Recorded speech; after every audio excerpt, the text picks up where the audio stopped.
ಧಾರವಾಡದಲ್ಲಿ ಸಚಿವೆ ಲಕ್ಷ್ಮಿ ಹೆಬ್ಬಾಳ್ಕರ್ ನೇತೃತ್ವದ ಮೃಣಾಲ್ ಶುಗರ್ಸ್ ಆರಂಭಕ್ಕೆ ಸ್ಥಳೀಯ ರೈತರು ವಿರೋಧವನ್ನು ವ್ಯಕ್ತಪಡಿಸಿದರು. ಆದರೂ ಕೂಡ ವಿರೋಧದ ಮಧ್ಯೆಯೂ ಇಂದು ಯಾದವಾಡ ಪುಡಕಲಕಟ್ಟಿ ಮಧ್ಯೆ ಫ್ಯಾಕ್ಟರಿ ಆರಂಭಕ್ಕೆ ಪೂಜೆಯನ್ನ ಮಾಡಲಾಯಿತು. ಆದರೆ ಈತ ಪೂಜೆ ನಡೀತಾ ಇದ್ರೆ ಮತ್ತೊಂದು ಕಡೆ ರೈತರು ಧರಣಿ ಕುಳಿತಿದ್ರು.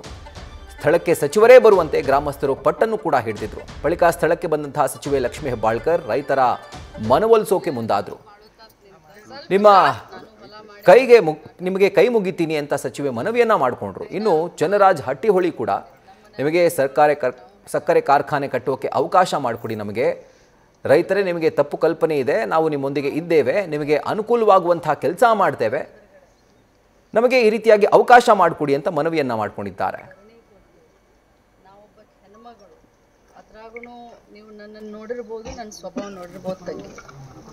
ಜನರಿಗೋಸ್ಕರ ಜನರ ಕಷ್ಟ ಸುಖದಾಗ ನಾನು ನನ್ನ ರಾಜಕೀಯ ಜೀವನ ಪ್ರಾರಂಭ ಮಾಡಿದಂತಾಗಿ ನಿಮ್ಗೆ ಯಾರಿಗೂ ಕಷ್ಟ.